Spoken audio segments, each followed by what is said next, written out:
Soul of the age, the applause, delight, and wonder of our stage, my Shakespeare, rise. That is one of the many iconic lines from a poem by Dr. Johnson, the great literary figure of the 17th century. It's a poem called To the Memory of My Beloved, the author, Mr. William Shakespeare, which he wrote as part of the preface to a first folio in 1623. Obviously, if you haven't figured it out already, we are doing another Shakespeare play, which I'm very excited about. We're going through all of them on Young Heretics because everybody should read all of Shakespeare, and this is the classical education that you didn't get in school, or maybe aren't currently getting in school, that you didn't know you'd been denied. And so we have gone through now one history, one comedy, and one tragedy of Shakespeare. We did Macbeth for our tragedy. We did King John for our history. We're going chronologically in terms of the histories. And then we did Twelfth Night for our comedy. And so now we're back around to tragedy, and we are doing a big one today. We are doing Romeo and Juliet. This is like, sometimes on this show, I introduce you to things that not a lot of people have heard of. Sometimes we go down rabbit holes. Sometimes we talk about things that you maybe heard of but never read, whatever. It is impossible for me to imagine that there are people out here being like, Romeo and Juliet, I've never heard of that one. Like, there could not be a more famous play. And so I'm going to try and give you a take on it that maybe you won't have heard before. I'm going to try and tell you about some of the sources that you maybe don't know about for this play. Hopefully this will give you a deeper appreciation for why this thing has just taken over the Western imagination. I mean, there are certain characters, right, like Tristan and Isolde and Don Quixote and Sancho Panza and Romeo and Juliet are among them that they just live. It's as if they're alive. It's as if they still exist. And one of the troubles with that is, first of all, that it can get kind of like boring. Like you can be like, oh, Romeo and Juliet, there's nothing exciting about it because they're just there. They just exist, right? And this is something that you encounter, for example, when you read Milton sometimes, the poet of, among other things, Paradise Lost, the great epic, right? Milton invented so many kind of literary tricks and forms that sometimes he seems a little bit like trite because you've seen it done so many times since then. But when he was doing it, it was new and fresh, right? You have to imagine that that's what's going on here, right? That this is the invention of something which is new and fresh. And we're going to talk about why it was new and fresh and why it's actually a really, of course, phenomenal work of literature, which can be hard to see after all these many years of movie adaptations and et cetera, et cetera. So I'm about to read Ben Jonson's line that Shakespeare had small Latin and less Greek. But you don't have to have small Latin and less Greek if you take classes from the Ancient Language Institute. These guys are incredible. Anytime anybody asks, how do I learn Latin, Greek, or Hebrew, I send them to the Ancient Language Institute because they really do teach these languages intuitively.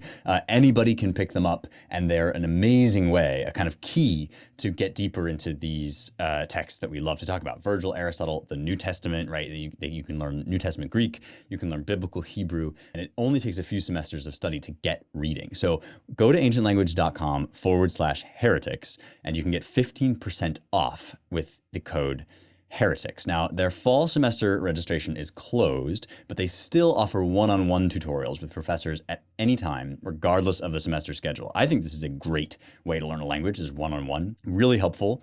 Or you can reserve your spot for the next semester today. The classes do fill up really quick. Don't wait. Go to ancientlanguage.com/heretics, ancientlanguage.com/heretics, and use the offer code Heretics, just like in the title, HERETICS, for 15% off. So this is another bit from Jonson's poem. This part is probably the most famous thing that is said in this poem about Shakespeare. Remember, this is an address to Shakespeare in verse by Dr. Johnson. And though thou hadst small Latin and less Greek, from thence to honour thee I would not seek for names, but call forth thundering Aeschylus, Euripides and Sophocles to us, Pacuvius, Accius, him of Cordova dead, to life again, to hear thy buskin tread, and shake a stage, or when thy socks were on, leave thee alone for the comparison of all that insolent Greece or haughty Rome sent forth, or since did from their ashes come. Triumph my Britain, thou hast one to show, to whom all scenes of Europe homage owe. Now, I've said before, and I think this is really true, that Johnson had a lot to do, and Johnson's era of sort of literary scholarship had a lot to do with making Shakespeare the kind of crown poet of England. He was certainly celebrated in his day. He was successful. He had a successful, though relatively short, career. But it was the Johnsons of the world who sort of recognized the enormity of his greatness and the fact that it encompasses like all of human life. And so celebrations like this are part of what made Shakespeare Shakespeare for us. And this is a line that often gets quoted as like a sort of diss, right? Thou hadst small Latin and less Greek. And of course, Dr. Johnson, had impeccable Latin. And so it's sort of thought of as maybe he was trying to give a little sideswipe to Shakespeare. And, Johnson had an ego, but you can see from the context and when you read the whole thing that that's actually not what he's saying, at least not straightforwardly. He's saying even if you weren't fluent in the classical languages, you belong among the great traditions of all the great poets, even of Greece and Rome, even Aeschylus and Euripides and Sophocles, right? If they could hear you, they would recognize you as part of their grand transgenerational project of bringing the world to life on stage. That, I think, is really true. We know so little about Shakespeare's life that we can't say with a ton of certainty what kind of training he would have had in things like Latin and Greek, but we can say that the 1590s, which is when his career really got going, and then subsequently, of course, the early 17th century, this was a period in England of tremendous literary excitement, in part because works of classical antiquity were being newly translated into English and printed. It was a time when access to these works was spreading and growing, and educated young gentlemen would have read, works like Ovid and Virgil and the stuff that we talk about on this show as kind of originary greats of the Western canon. Shakespeare, born in Stratford-upon-Avon, as people know, right, grew up in Stratford-upon-Avon, and the school there, the King's New School, seems to have been really good. And so even if he didn't read, fluent Aeschylean Greek, he would have encountered a lot of the works that we know he borrowed from. He clearly borrowed from people like Plautus and Plutarch. He obviously did a lot of, we talked about Holinshed's Chronicles and his relationship to English history last time we visited him. But when you talk about Romeo and Juliet, the things that you really want to look back to are these kind of Ovidian romances. Ovid, around 8 AD, puts out his Metamorphoses, which is an epic poem, very playful, kind of ironic, and also incredibly powerful epic poem about stitching a bunch of myths together from the creation of the world on down. Ovid famously exiled by Augustus, so, kind of on the outs with the Augustan regime. But this is a poem that, when we talked about courtly love and chivalry, I mentioned that, for a lot of the history of English literature and European literature more generally, after antiquity, romantic love was not as much a focus as we now think of. We now think of romantic love as kind of the great domestic story to tell. But we have to understand, again, these things, are at some point, these things have to come into being and be fresh. And the tradition of courtly love, which kind of works its way into Arthurian legend, like we talked about when we talked about Gawain, right? That tradition kind of prompts people to start looking back to classical models for celebrating romantic love. And there's lots of that in Greek lyric poetry. Ovid was carrying forward a lot of the kind of Greek, especially the Alexandrian tradition of wryly and wittily talking about love and lust and sex, right? Ovid also famous for having written the Ars Amatoria, which is kind of like a lover's handbook. We talked also about Andreas the chaplain, who had written before Shakespeare, who had written this his own sort of handbook to love, and all of this is like in the air, and Shakespeare is kind of picking up, right, this new development, which is actually an old development resurrected, right, which is part of the Renaissance, is resurrecting all this old stuff from classical antiquity. Shakespeare is picking all of this up, and he, in some ways, Romeo and Juliet is his perfect distillation of it. I mean, one of the things about great geniuses, and it's often said about Shakespeare, right, is that Shakespeare and other great geniuses don't like become great by inventing new stories. They become great by kind of perfecting things that were already in the air. And Romeo and Juliet is a great example of that. It clearly draws from a lot of sources, and is part and parcel of this tradition of kind of resurrecting romance as a central storyline, resurrecting courtly love, and we still live with this, right? The fact that we have like romantic comedies is in part due to this gradual transition from the late medieval period into the Renaissance of literature to look toward romantic love and romantic escapades. And so I'm going to read to you now a story from Ovid, from Book 4, that is pretty plainly one of the main influences of Romeo and Juliet, and that's the story of Pyramus and Thisbe, lovers in Babylon. And I'm reading from Alan Mandelbaum's translation here of Ovid. The house of Pyramus and that of Thisbe stood side by side within the mighty city, ringed by the tall brick walls Semiramis had built. So we are told. If you searched all the east, you'd find no girl with greater charm than Thisbe, and no boy in Babylon was handsomer than Pyramus. They owed their first encounters to their living close beside each other. But with time, love grows. Theirs did. Indeed, they wanted to be wed, but marriage was forbidden by their parents. Yet there's one thing that parents can't prevent. The flame of love that burned in both of them. They had no confidant, and so used signs. With these, each lover read the other's mind. When covered, fire acquires still more force. The wall their houses shared had one thin crack, which formed when they were built, and then was left. In all these years, no one had seen that cleft, but lovers will discover everything. You were the first to find it, and you made that cleft a passageway which speech could take, for there the least of whispers was kept safe. It crossed that cleft with words of tenderness, and Pyramus and Thisbe often stood, he on this side and she on that, and when each heard the other sigh, the lovers said, "Oh, jealous wall, why do you block our path? Oh, wouldn't it be better if you let our bodies join each other fully? Or, if that is asking for too much, just stretched your fissure wide enough to let us kiss. And we are not ungrateful. We admit our words reached loving ears, and having talked in vain, the lovers still remained apart."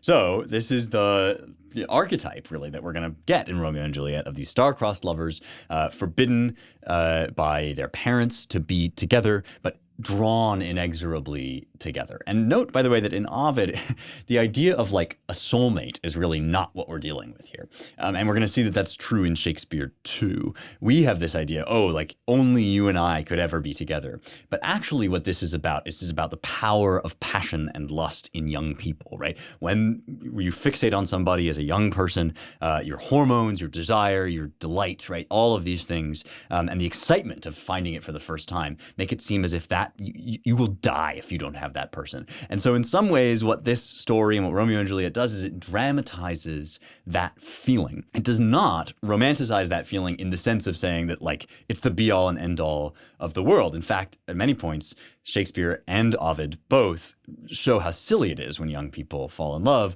but it also kind of, it makes real the feeling that you have when you are in love, and when for whatever reason you can't be with the other person, right? It feels as if all the world is against you. And Shakespeare kind of elevates that to the point of actual tragedy, right? The point that, in fact, these blood feuds and these parental prohibitions stop the two of them from coming together. That's kind of what happens in Ovid, but the element of it that really kind of gets picked up in Shakespeare is this element of surprise and suicide and mistaken death. Let me tell you about your one-stop shop for men's grooming, Mini Mustachery. If you are like me and you want to grow a full, luscious, luxurious beard, or even if you want to be clean shaven and not be all scraggly and gross, you gotta take care of your face. And Mini Mustachery has everything you need to do that. Combs, brushes, beard oils, beard waxes, all sorts of extra new stuff like beard masks, charcoal beard masks, which I'm really excited about. It's really easy to like pick up gross stuff on Amazon or even just scrolling on Instagram or whatever. You kind of get suckered in by, by these kind of like one-trick ponies. But Mini Mustachery is the real deal. If you go to minimustachery.com/heretics, that's minimustachery.com/heretics, you can get 25% off your purchase with the offer code heretics at checkout. These guys are awesome. I love all their stuff. I used their beard oil right before coming on this show. It's a great kind of like last finish after you've combed it out and shampooed it and all this stuff. And you can get yours at minimustachery.com/heretics. Use the offer code HERETICS for 25% off and go fix your face. When Pyramus and Thisbe decide to meet up with each other, there is this terrible, tragic confusion that Thisbe drops her shawl and a lion comes and picks it up with bloody jaws, and Pyramus finds this bloody shawl and thinks that she's been devoured and killed. So Pyramus had left a little later than his Thisbe had, and he could see what surely were the tracks of a wild beast, left clearly on deep dust. His face grew ashen, and when he had found the blood-stained shawl, he cried, "Now this same night will see two lovers lose their lives. She was the one more worthy of long life. It's I who bear the guilt for this. Oh, my poor girl, it's I who led you to your death. I said you were to reach this fearful place by night. I let you be the first who would arrive. Oh, all you lions with your lairs beneath this cliff, come now, and with your fierce jaws feast upon my wretched guts. But cowards talk as I do, longing for their death but not prepared to act." And at that he gathered up the bloody tatters of his Thisbe's shawl and set them underneath the shady tree where he had planned to meet. He wept and cried out as he held that dear shawl fast, "Now drink from my blood too," and then he drew his dagger from his belt and thrust it hard into his guts. Now, if you know the plot of Romeo and Juliet, you will recognize this, right? This structure of plot. And you will see the kind of tragic comedy of it, right? Because, of course, it's unnecessary. And it's also, it's melodramatic, right? It sort of brings the passion of young love to this fever pitch. And this is something, you know, I've been talking in the Mailbag and a bunch of other places with VIPs on Locals, right, about what art is. And one of the things that I think art does, right, is it lays bare, it externalizes what is internal. So if you've got this inner feeling, right, that you are so madly, desperately in love with somebody and you'll die if you can't have them, this story and the play Romeo and Juliet kind of makes that real in actuality, tells a story in which that's literally true, so that we can all kind of feel and experience and remember what that is like. One of our problems as a culture right now is that we are so literal, that we've taken the Romeo and Juliet story to mean that young love should triumph over all things, all social mores, all life, all decisions. But that's actually not what the play is about. The play is about what it would be like, what the world looks like to you when you're young and in love. And it is also about the futility, the silliness of family feuds, which is something we talked a lot about in the last few episodes. I am loving the way that Public Goods is helping me to decorate my house with all sorts of functional and incredibly high quality products. These guys are incredible. They make all the basics: toilet paper, shampoo, pet food, whatever. It's super affordable, packaging is gorgeous, and you know that you're getting like clean, basic ingredients, stuff that, you know, doesn't have any of the weird preservatives or additives that you have to worry about at the grocery store. I personally just like, on a Friday afternoon after I'm done with work, I will just like fiend on their cashews and chocolate covered almonds. I love those. Chad Cat loves the freeze-dried duck nibs, which is one of their pet food products. And the best part is that you can get $15 of stuff for free with no minimum purchase if you go to publicgoods.com/heretics or use the code heretics at checkout. So that's publicgoods.com/heretics. And again, you don't have to buy any amount of stuff. You can just get $15 off. So if you buy $10 worth of stuff, it's for free. I am literally giving you free stuff at publicgoods.com/heretics. Go check it out. There are so many famous lines and speeches in Romeo and Juliet that I'm just not going to be able to read them all, and there will certainly be ones that you remember or like, where's that? And I will not have read them, so go back and read the play. I'm using here the Folger Shakespeare Library edition. These are beautiful editions with facing page notes. The Folger Shakespeare Library very, very generously and kindly gave me a full set, which I'm so happy about. I love using them. Here is the prologue to the play. Two households, both alike in dignity, in fair Verona where we lay our scene, from ancient grudge break to new mutiny, where civil blood makes civil hands unclean. From forth the fatal loins of these two foes, a pair of star-crossed lovers take their life, whose misadventured, piteous overthrows doth with their death bury their parents' strife. The fearful passage of their death-marked love, and the continuance of their parents' rage, which but their children's end naught could remove, is now the 2 hours' traffic of our stage, the which, if you with patient ears attend, what here shall miss, our toil shall strive to mend. And so this is set in Verona probably because, you know, a British audience would have thought of Italy as a place where, hot-blooded rivalries are seething all the time, and family feuds and clan feuds, right? And so it's about the silliness of the young lovers, but it's also about the silliness of their families, right? And the terrible sort of tragic elevation of that to the point of death, right? He says nothing could stop the absurdity of this feuding, except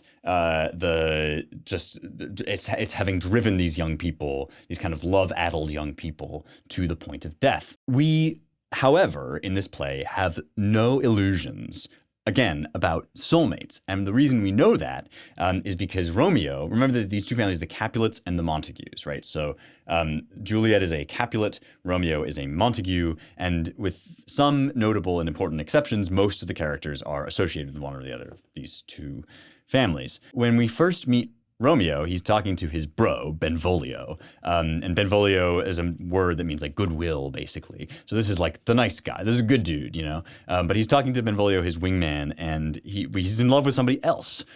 He's in love with Rosaline. And so Romeo is pining away for Rosaline. He says, a sick man in sadness makes his will, a word ill-urged to one that is so ill. In sadness, cousin, I do love a woman.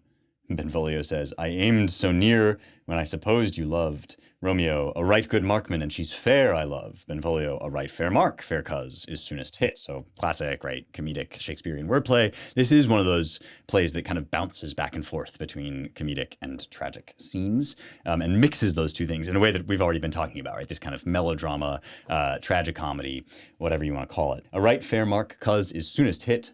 Romeo, well, in that hit you miss. She'll not be hit with Cupid's arrow. She hath Dian's wit, and in strong proof of chastity well armed, from love's weak childish bow she lives uncharmed. She will not stay the siege of loving terms, nor bide the encounter of assailing eyes, nor ope her lap to saint-seducing gold. Oh, she is rich in beauty, only poor that when she dies, with beauty dies her store. So much sex in Shakespeare, right? I mean, this is something like, ope her lap to saint-seducing gold. Sounds like, you sort of unfold your garment and receive gold in your lap and then whatever. But of course, ope her lap is an obvious pun for the fact that this is a woman who has sworn not to have sex, right? She's chaste. Benvolio, then she hath sworn that she will still live chaste. Romeo, she hath, and in that sparing makes huge waste for beauty, starved with her severity, cuts beauty off from all posterity. That's the theme that Shakespeare comes back to again and again in his sonnets, right? That it's a terrible shame not to love, because loving is how you perpetuate your beauty. Romeo goes on, she is too fair, too wise, wisely too fair, to merit bliss by making me despair. She hath forsworn to love, and in that vow do I live dead, that live to tell it now. Benvolio, be ruled by me. Forget to think of her. So, forget about her, bro. Move on. Romeo, oh, teach me how I should forget to think. By giving liberty, says Benvolio, unto thine eyes, examine other beauties. Romeo, 'tis the way to call hers exquisite in question more. These happy masks that kiss fair ladies' brows, being black, puts us in mind they hide the fair. He that is strucken blind cannot forget the precious treasure of his eyesight lost. Show me a mistress that is passing fair. What doth her beauty serve, but as a note, where I may read who passed that passing fair? Farewell, thou canst not teach me to forget. Benvolio, I'll pay that doctrine, or else die in debt. And so this is the setup, and it's not a setup of, they are star-crossed lovers because their fate leads them into this tragedy, but they're not star-crossed because, they were destined for each other. Romeo is lovesick for Rosaline, then suddenly he's gonna, in a moment, be lovesick for Juliet, almost at first sight.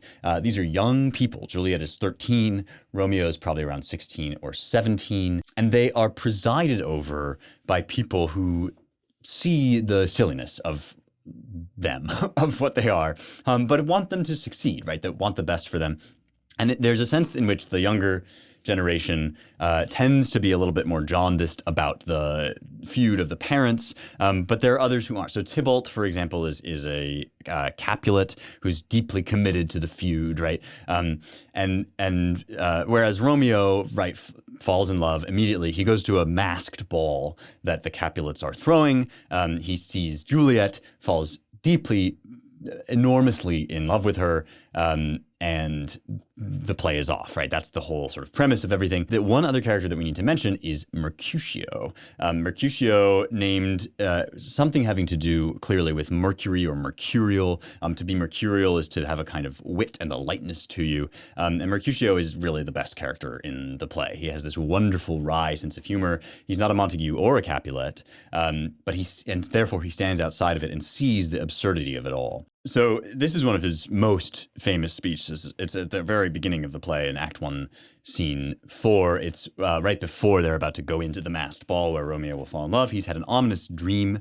And Mercutio, who, by the way, is a kinsman of the prince, right? So the prince is kind of presiding over all this. He hates the feud between the Capulets and the Montagues. And Mercutio is a kinsman of the prince, kind of on his side, but he's getting a little bit mixed up in all of this because Romeo says, he's had this bad dream. Romeo, I dreamt a dream tonight. Mercutio, and so did I. Romeo, well, what was yours? Mercutio, that dreamers often lie. Romeo, in bed asleep while they do dream things true. Mercutio, oh, then I see Queen Mab hath been with you. She is the fairy's midwife, and she comes in shape no bigger than an agate stone, on the forefinger of an alderman, drawn with a team of little atomi over men's noses as they lie asleep. Her wagon spokes made of long spinner's legs, the cover of the wings of grasshoppers, her traces of the smallest spider's web, her collars of the moonshine's watery beams, her whip of cricket's bone, the lash of film, her wagoner a small gray-coated gnat, not half so big as a round little worm, pricked from the lazy finger of a maid. Her chariot is an empty hazelnut, made by the joiner squirrel or old grub, time out of mind, the fairies' coachmakers, and in this state she gallops night by night through lovers' brains, and then they dream of love. On courtiers' knees that dream on kerseys straight, or lawyers' fingers who straight dream on fees, or ladies' lips who straight on kisses dream, which oft the angry Mab with blisters plagues, because their breaths with sweetmeats tainted are. Sometimes she gallops o'er a courtier's nose, and then dreams he of smelling out a suit, and sometime comes she with a tithe pig's tail, tickling a parson's nose as he lies asleep. Then he dreams of another benefice. Sometime she driveth o'er a soldier's neck, and then dreams he of cutting foreign throats, of breaches, ambuscados, Spanish blades, of healths 5 fathom deep, and then anon drums in his ear, at which he starts and wakes, and, being thus frighted, swears a prayer or two, and sleeps again. This is that very Mab that plats the manes of horses in the night, and bakes the elf locks in foul sluttish hairs, which what once untangled much misfortune bolds. This is the hag, when maids lie on their backs, that presses them, and learns them first to bear, making the women of good carriage. This is she. This is an early play of Shakespeare's, we're pretty sure. We're not totally sure when it was written, but 1591, between then and 1595 or so. It's somewhere in there. And you can see, though, the genius of this man already, who finds occasion even in what seem like kind of light stories, right? The trifling stories of love are kind of thought of as these light amusements. And Shakespeare kind of takes it and sees into the heart of it. And Mercutio's speech about dreams is kind of how he does this. He says, all of this is fancy, right? So the first thing he says is that Queen Mab is this kind of fairy. She flits over men's noses, and then they dream of love. And we're about to see how fickle love is. It's kind of light. And yet, at the same time, right, Shakespeare is acknowledging and going to acknowledge how all-consuming that love is and how total. And he's going to dramatize that with this grand epic adventure. And then on top of that, he basically says that everything is dreams, right? That all men's passions have this kind of fleeting, illusory quality. Shakespeare will come back to this again and again, right? All the world's a stage. The Tempest has a lot of stuff in it about this. It's just this concept, right, that we are, we might look at other people and see them as being silly or hoodwinked or befuddled, and yet we're all kind of in that state. All of human life is this sort of passing dream, which of course is also what happens on the stage. So Mercutio is this wonderful kind of impish character who frames the whole thing before we dive right into the schmaltz of it. And so the next thing, of course, that we're going to read is the balcony scene. Everybody knows this one is the most famous scene from Romeo and Juliet. It might be the most famous scene in Shakespeare, certainly one of them. Act 2, Scene 2. Romeo says, "But soft, what light through yonder window breaks? It is the east, and Juliet is the sun. Arise, fair sun, and kill the envious moon, who is already sick, and pale with grief, that thou, her maid, art far more fair than she. Be not her maid, since she is envious. Her vestal livery is but sick and green, and none but fools do wear it. Cast it off. It is my lady. Oh, it is my love. Oh, that she knew she were. She speaks, yet she says nothing. What of that? Her eye discourses. I will answer it. I am too bold. 'Tis not to me she speaks. Two of the fairest stars in all the heaven, having some business, do entreat her eyes to twinkle in their spheres till they return. What if her eyes were there, they and her head? The brightness of her cheek would shame those stars as daylight doth a lamp. Her eye in heaven would through the airy region stream so bright that birds would sing and think it were not night. See how she leans her cheek upon her hand. Oh, that I were a glove upon that hand, that I might touch that cheek. Again, some of these are tropes, right? Like, as in John Donne, right? I wish that I could be a fly in your room. I wish that I could be a glove on your hand, yada, yada. But Shakespeare, with a command of the language unrivaled, really before or since, really kind of makes these tropes into the ideal of themselves. In the introduction to this edition, which is edited by Barbara Mowat and Paul Werstein, sorry if I'm saying those names wrong, guys, and you're listening. In the introduction, they say that this is, Shakespeare gives to each of these lovers, to Romeo and Juliet, the words that we would all like to use if we could for our beloved. I think that's really apt. And again, this is basically Shakespeare entering sympathetically into what it is like to be young and in love, and also sort of understanding what there is about being young and in love that is somehow essential to being human. And that is this kind of like just drunkenness that we get, this total consummation, that is, we are totally consumed by our passions, and it leads us into these frantic kind of high acts of drama, which clash us together in terrible and tragic ways, and that's going to be the fallout of this play. But let's read a little bit more of this balcony scene because it's so good. Juliet says, again, like, how can you even read this line?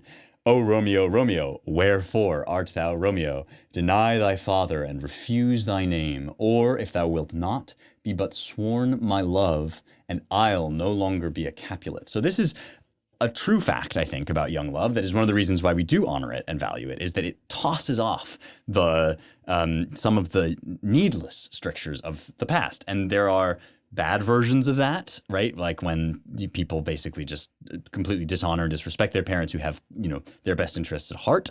And there are good versions of it, like when the parents are in a blood feud, and they're ready, these two people are ready essentially to just throw it all away because love is love, right? And by that I do not mean what people typically mean, which is that like we should like take away all sexual mores. I mean that love has a certain force in our lives. It's this incredible onrush of feeling and delight, and passion and lust lead us deeper and deeper into things that may ultimately, produce children and be incredibly edifying, but it's this uncontrollable force, right? And this is why Ovid talks about it like a fire. That's something that was a trope in the ancient world. And for Shakespeare, right, it leads these folks into probably some poor decisions. They part. Juliet famously says, good night, parting is such sweet sorrow that I shall say good night till it be morrow. They find out that they are madly in love with one another. They determine to defy the feud of their family. And the way that they do this is by going to Friar Lawrence. Romeo has this sort of father figure in Friar Lawrence, who has these naive hopes, right? Naive, we will find out, because he will kind of botch it. But he has these hopes of what I just said, that because they are in love with each other, they will bring about the reconciliation of these two families. So he agrees to marry them in secret. It's a very beautiful scene. Romeo says to Juliet, ah, Juliet, if the measure of thy joy be heaped like mine, and that thy skill be more to blazon it, then sweeten with thy breath this neighbor air, and let rich music's tongue unfold the imagined happiness that both receive in either by this dear encounter. Juliet, conceit, more rich in matter than in words, brags of his substance, not of ornament. They are but beggars that can count their worth. But my true love is grown to such excess, I cannot sum up sum of half my wealth. So they are talking about the true and sheer abundance of love. When a man and woman are united, it kind of just like transcends language, transcends accounting. And Shakespeare is able to dignify and elevate that even as he shows that the kind of heady passion of these lovers is ill-judged, and even as he kind of condemns their families in some ways for creating this situation, this pressure cooker under which these teenagers do stupid things. So, of course, it's a tragedy, so now there is fallout. What happens next is that Romeo and Benvolio encounter Tybalt, who, remember, is the Capulet, the kind of hot-headed Capulet that really wants to be feuding. Tybalt tries to provoke them to a duel. Romeo demurs, he refuses, but Mercutio steps in instead. And in this duel, Mercutio dies. This is the first of the great tragedies of the play, and it really is an awful kind of collateral damage sort of moment in which, as he dies, he condemns the whole feud in and of itself. Mercutio says of his wound, he says, "'Tis not so deep as a well, nor so wide as a church door, but is enough. 'Twill serve. Ask for me tomorrow, and you shall find me a grave man. I am peppered, I warrant, for this world. A plague of both your houses. Zoons, a dog, a rat, a mouse, a cat to scratch a man to death, a braggart, a rogue, a villain that fights by the book of arithmetic. Why the devil came you between us? I was hurt under your arm." That is that Romeo tried to step in between them, and Mercutio, who is now sort of deeply embittered by the whole thing, as he would be, must die. Romeo avenges Mercutio's death by killing Tybalt, and this is where everything really goes awry, because there must be some punishment for this, for violence in the street. The prince has to keep the peace somehow, or keep order. Ultimately, it is decided he will not be killed, but exiled. But of course, being exiled, banished, is for him a fate worse than death, because it means he can't be with Juliet, who will then be betrothed to Paris, who's this other lover that her family has chosen for her. He tries to kill himself. Friar Lawrence, in an effort to stop that from happening, says, spend the night with her, then go into exile in Mantua, and eventually you'll be able to come back into Verona. So they have this incredibly poignant night together. This is Act 3, Scene 5, one of the most beautiful speeches, I think, although not as famous as some of the other ones. They wake up. Juliet says, "Wilt thou be gone? It is not yet near day. It was the nightingale and not the lark that pierced the fearful hollow of thine ear." So she's saying it's not daytime yet. That bird you heard was the nightingale. Nightly she sings on yond pomegranate tree. Believe me, love, it was the nightingale. Romeo, it was the lark, the herald of the morn. No nightingale. Look, look, what envious streaks do lace the severing clouds in yonder east. Night's candles are burnt out, and jocund day stands tiptoe on the misty mountaintops. I must be gone and live, or stay and die. Juliet, yond light is not daylight, I know it, I. It is some meteor that the sun exhaled, to be to thee this night a torchbearer, and light thee on thy way to Mantua. Therefore stay yet, thou needst not to be gone. Romeo, let me be ta'en, let me be put to death, I am content, so thou wilt have it so. I'll say yon grey is not the morning's eye, 'tis but the pale reflex of Cynthia's brow, nor that is not the lark whose notes do beat the vaulty heaven so high above our heads. I have more care to stay than will to go. Come, death, and welcome. Juliet wills it so. How is't, my soul? Let's talk. It is not day. Juliet, it is. Hie hence, be gone away. It's a deeply realistic portrayal, right, of this young girl who just doesn't want to face up to the truth, and the man who's saying, no, I have to go, and then he is swayed by her. He's so in love with her that he'll stay and die, and then she's like, no, wait, go away. Next comes this kind of cockamamie plan, which is that Juliet is going to feign death by taking a potion that makes her look dead, and then Friar Lawrence will send Friar John to bring Romeo to the vault of the Capulets, the family mausoleum, where Juliet will wake up and they will be reunited. Unfortunately, Friar John is delayed, and he's delayed in quarantine. This is a time when the plague was nigh abroad, and if you think that COVID is bad, let me introduce you to the Black Death, because this was a genuine and terrible thing. It closed the theaters in Shakespeare's time, and John has been delayed because he was they wanted to make sure he wasn't sick. He'd been contaminated, and so he couldn't go and bring this note to Romeo, who then thinks that Juliet really is dead, travels to her, and this is where the terrible kind of denouement, the untangling of it all, occurs. So they're in the mausoleum. Again, two of the most famous speeches. He comes into the tomb. He finds his lover dead, he thinks. He says, "O my love, my wife, death that hath sucked the honey of thy breath hath had no power yet upon thy beauty. Thou art not conquered. Beauty's ensign yet is crimson in thy lips and in thy cheeks, and death's pale flag is not advanced there. Tybalt, liest thou there in thy bloody sheet? Oh, what more favour can I do to thee than with that hand that cut thy youth in twain to sunder his that was thine enemy? Forgive me, cousin. Ah, dear Juliet, why art thou yet so fair? Shall I believe that unsubstantial death is amorous, and that the lean, abhorred monster keeps thee there in dark to be his paramour?" This is a long-standing theme of tragic and romantic literature, right? That death is the lover of young girls when they die too young. That he becomes kind of their husband or their lover.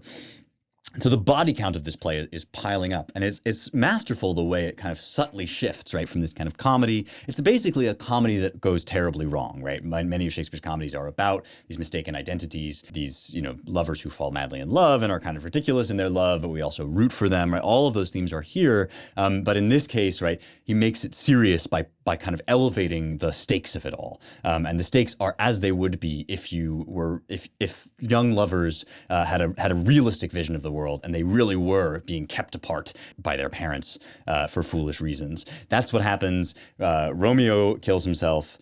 Juliet awakes to find him dead. She says,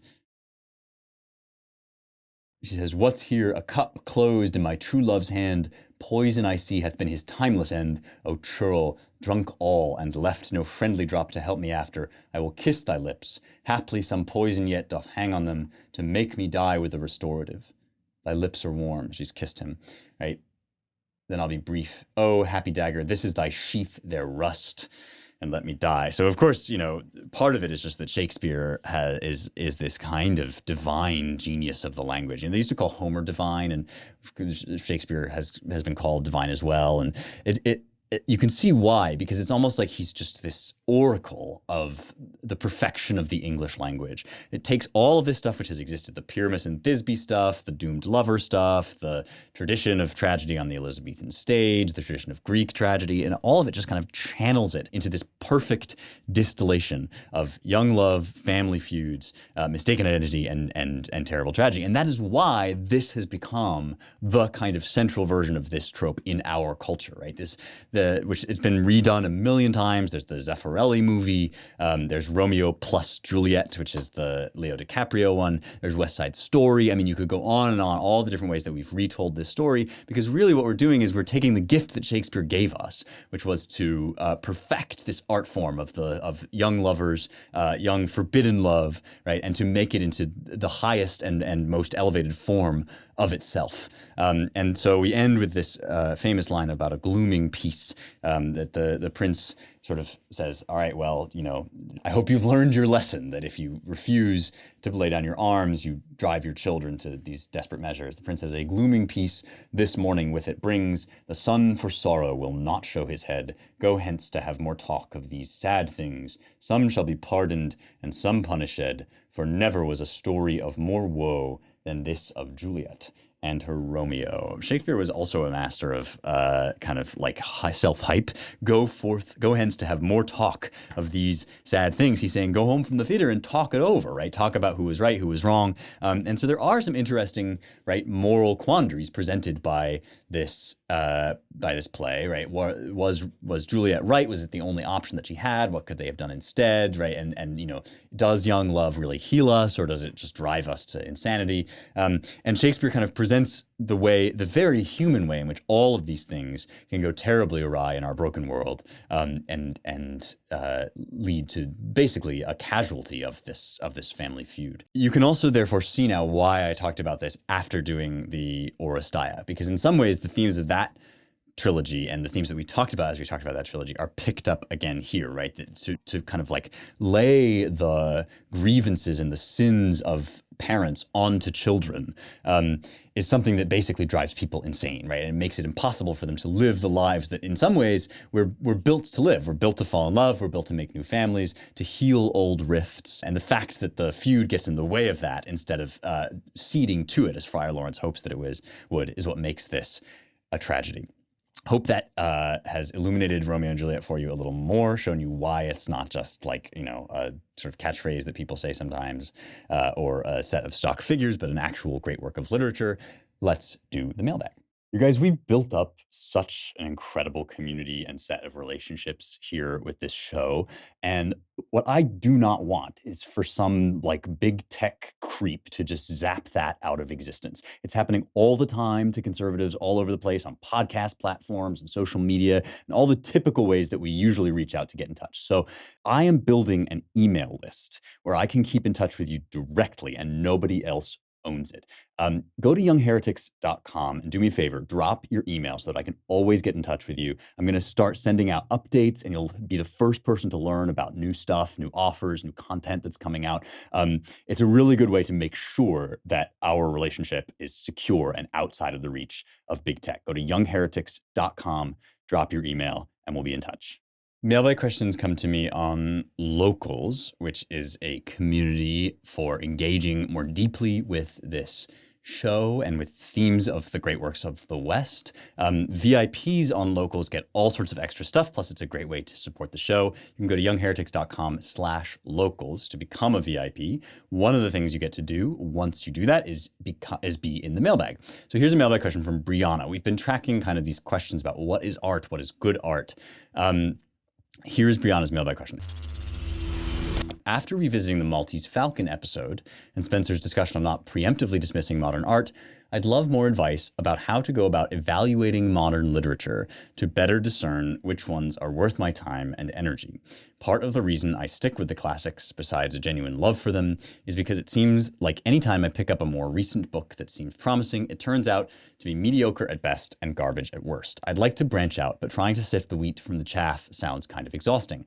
I don't have a lot of time to read in my current season of life, so I'd like to spend the time I do have reading or listening to something I know will be good. Okay, yeah, Brianna, this is like a huge problem. I mean, this is, in some sense, this is a forever problem. There's so much to read, so little time, and you don't want to just like waste your precious reading time on something that isn't going to fulfill you or be rich or good or worthwhile. In societies with like a healthy literary culture, this is the point of things like a review of books, right? So the Claremont Review of Books, where I work, is an example of a place where we read mostly books on political philosophy, but also a range of other stuff. Not usually novels, but some literary criticism and things like that. And people write book reviews. They write about whether they're any good, what they're like, and so forth. Book reviews used to be a really good way to figure out what things you might like to read. There's the London Review of Books, the New York Review of Books. Unfortunately, it's hard to tell when those publications are just being woke and putting stuff forward for political reasons, and when they're actually giving you a good assessment of the thing that they're talking about, right? The point of a book review is that by the end of it, you get a sense of what the book is and whether you want to go forth and read it or whether actually the book review is enough, right? And it expands your literary awareness enormously, right? One place you can go is Law and Liberty. I write there sometimes, and they do a lot of reviews too. Claremont Review of Books also is a good place. But for fiction is getting harder and harder for this stuff. One thing to do is to kind of find authors whom you love and then reach out to people whom you know, if they've, found other people that they also think are similarly great. I will throw out two names for you right now, which are Donna Tartt and Katsuo Ishiguro. Those are, novelists whom I think are really worth reading and are modern. Ultimately, the standard of evaluation is still, right, like, am I being given a vision of the world that I couldn't have in any other way? And is this kind of mimesis, this reproduction of the human experience, is that adding to my life and to the breadth of my soul? Tom Wolfe is another person. If you find somebody like you go down these rabbit holes, then you can kind of broaden your horizons. Do check out, I think, the Claremont Review books, even, the New York Review books and the London Review books with some careful parsing can be really helpful for this stuff. And if nothing else, right, you'll get a scope for the lay of the land. But, this is always a tough problem. You're never going to get it perfectly right. And it's especially tough now that a lot of our literary culture has become kind of corrupt and weird. But so those are my recommendations. Check out the CRB, the LRB, the NYRB, with some asterisks next to those second two, and then check out Law and Liberty, and check out those authors that I mentioned. Always evaluating on this score of, is this broadening my experience of human life. I hope that helps. Thanks for the question, Brianna. One more time, if you want to ask Mailbag questions, you've got to be a VIP on Locals, youngheretics.com/locals. Thanks for listening. If you like this show, you will love the Claremont Institute, where I work. I've just mentioned the Claremont Review of Books, which is our sort of flagship publication. We also have The American Mind, which is online at americanmind.org. And in general, we are a think tank devoted to the recovery of the American idea, which is an important project right now. So if you want to donate to support us, go to claremont.org/donate and mention in the notes that you heard about Claremont through Young Heretics. That's it for me. I will see you next week for more truth, beauty, and the stuff that matters.